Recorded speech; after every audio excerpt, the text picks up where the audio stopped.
안녕하십니까, 연율입니다. 오늘 이 시간은 최근 검찰 인사 18대 학살이라고 할 정도로 아주 대폭적인 검찰 인사를 둘러싼 검찰개혁의 본질이 무엇인가 하는 것을 여러분들과 함께 이야기를 해볼까 합니다. 검찰개혁, 여러분은 검찰개혁이 요체가 무엇이라고 생각하십니까? 지금 현 정권, 문재인 정권은 검찰개혁을 지금 공수처 설립, 그리고 검경수사권 조정, 이 두 가지를 핵심 축으로 해서 결과적으로는 검찰의 힘을 좀 빼겠다.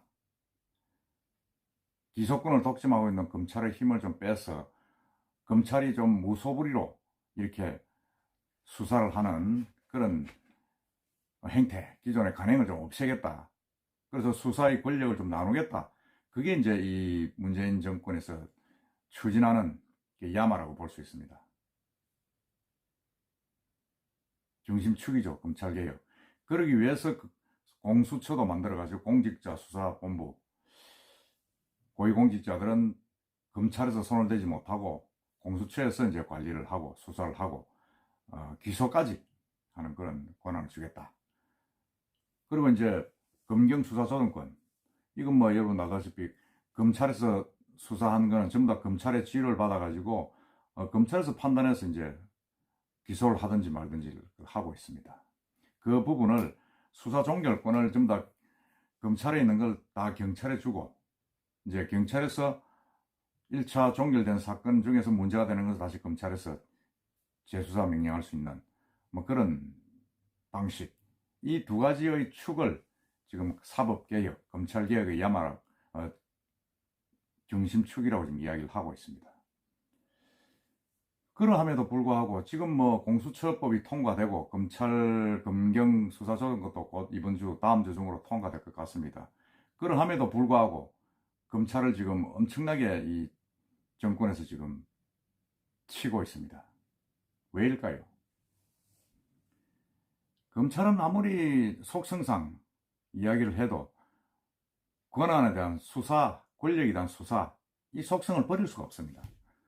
저도 검찰 처리를 한 3년을 해봤습니다만은 이 쪼무레기들, 잔챙이들, 일반 서민들은 검찰은 쳐다보도 안 합니다. 그냥 훈방해요. 그냥 경찰에 넘기고. 하지만은 검사들, 최고 엘리트들이지 않습니까? 이 사람들의 속성은 하여튼 거물급을 잡아가지고 기소를 해야, 그래서 유죄 판결을 받아야 자기들의 어떤 그런 실적도 쌓이고 상당히 평을 받는다 하는 그런 어떤 속성이 있습니다. 그걸 떠나서 지금 이 윤석열 검찰은, 저는 윤석열 검찰총장을 보면서 참 정치력이 없구나 하는 생각 참 많이 들었습니다. 역시 순수한 사람이구나. 포청천같이 사건만 쫓는 사람이구나 하는 생각이 들었습니다. 예를 들어서 지금 뭐 2년 반 동안 문재인 정권이 레임덕이 오기에는 좀 빠르지 않습니까? 4월 총선 또 있고, 4월 총선 뒤에 만약 실패를 하게 되면 레임덕이 올 겁니다.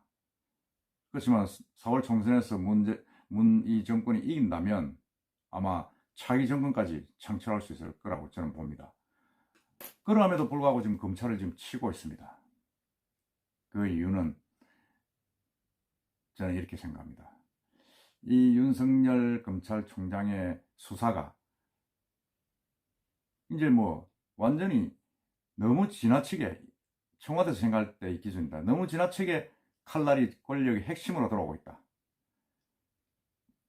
조국 장관, 민정수석, 전 민정수석의 수사했다 할 때도 뭐 반발이 좀 있었고, 대통령이 조국 장관 임명한 건 잘못했다 뭐 이렇게 이야기도 했습니다만, 그걸 넘어서 이제는 완전히 울산시장 선거 개입 그 사건을 수사하면서 청와대로 지금 칼날이 바로 들어오고, 일부 언론이나 이런 곳에서는 문재인 대통령의 연루설까지 지금 집어넣으면서 치고 들어있는 겁니다. 심지어는 뭐 임동호 씨하고 같이 사진 찍은 임종석 전 비서실장까지 지금 소환 일자가 초일기에 들어갔다, 이렇게 지금 이야기가 되고 있습니다. 그야말로 권력의 핵심까지 들어온 거죠.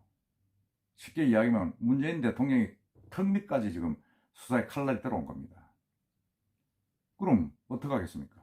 대통령이 중심제인 이 나라에서 만일 이대로 검찰을 놔두면 그야말로 정권이 그냥 풍지박산 날 수도 있는 위기감, 이런 위기감을 청와대에서 느끼지 않았나 하는 생각이 듭니다. 지금 보면 여러 가지 행태들이 좀 비정상적인 부분들이 좀 많이 느껴지고 있습니다. 대응하는 방식이 검찰에. 일단 윤석열 총장과의 대화는 단절이 되고 이야기는 안 듣는다. 그러면 저 사람을 회유할 수 있는 방법도 없다. 그럼 어찌 하겠습니까? 쳐내야죠. 쳐내야 되지만 임기가 보장이 되고 있다. 그러면 그 다음 문제는 자기 수족을 자르는 수밖에 없습니다. 그런 과정을 거치면서 지금 인사가 지금 대폭적으로 나오고 예상외로 모든 자기 밑에 있던 대금의 모든 부장들이 전부 다 지방으로 자천되고 한직으로 밀려나고 있습니다. 저는 이렇게 할 수밖에 없다는 생각을 합니다. 청와대 입장에서는. 그래서 지금 추미애 장관까지 지금 대표를 한 장관까지 장관을 시켜서 지금 완전히 일전을 불살을 하고 있다. 그런 생각을 하는데 그 내면을 한번 훑어보면 문재인 대통령의 어떤 그런 결심에 있어서는 검찰을 치는 완전히 그냥 막장까지 갈 정도로 치내는 이런 배후에는 노무현 대통령의 어떤 그 검찰 수사에 대한 트라우마가 좀 있지 않았나 하는 생각이 듭니다. 사실은 옛날에 한 10여 년 전에 돌아가면 노무현 대통령은 검사와의 대화 이래가지고 검사들을 상당히 좀 초기에부터 잡으려고 지금 많이 그랬죠. 검찰총장도 현직이 아닌 변호사 출신을 시키고 강검실 장관을 시키고 했습니다. 그렇지만 그때는 검사들의 노골적인 반발로 어떻게 보면 검찰개혁 실패한 거죠. 송광수 장관이 완전히 뭐 검찰총장이 들고 일라고 감검실 장관하고 뭐 항명 비슷하게 지금 덤벼가지고 결국은 뭐 인사할 때는 검찰총장이 의사를 문다 할 정도로 법무부가 뺏기를 들고 물러선 적이 있습니다. 그 결과 어떻게 됐습니까? 검찰이 임기가 끝난 노무현 대통령을 소환하고 계속 수사를 하고 그 주변 인물들을 전부 다 그 수환 조사를 거의 100여 회 이상 했다고 합니다. 해가지고 노무현 대통령이 결국 뭐 스스로 목숨을 끊게 만드는 그런 비극까지 자초했다 이렇게 지금 보고 있습니다. 그때 판단한 게 문재인 대통령이 이런 판단을 것 같습니다. 아, 검찰과에게는 타협이 없다. 일단 물러서면 내가 당한다. 이런 생각을 하고 있는 것이 아닌가 하는 생각이 듭니다. 그래서 아마 엄청나게 진영 논리라고 할 수 있을 정도로 그냥 검찰을 지금 호되게 지금 뭐라 그럴까요? 반격을 가하고 있다. 그런 생각이 듭니다. 그 정권 유지라는 위기감을 지금 문재인 대통령이 좀 느끼고 있다는 생각이 듭니다. 사실은 뭐 비상식적인 제가 앞에 말씀드렸습니다만 법원에서 발부한 압수 그 영장을 청와대에서 거부를 했다든지 안 그러면 장관이 검찰총장을 과 인사관계를 상의도 안 하고 독단적으로 처리를 하고 다시 검찰총장을 징계위에 회부하겠다, 항명이다, 뭐 이렇게 나오는 부분들은 정말 뭐 비상식적이죠. 특히 윤석열 총장 같은 경우는 이 정권의 혁혁한 공로자 아닙니까?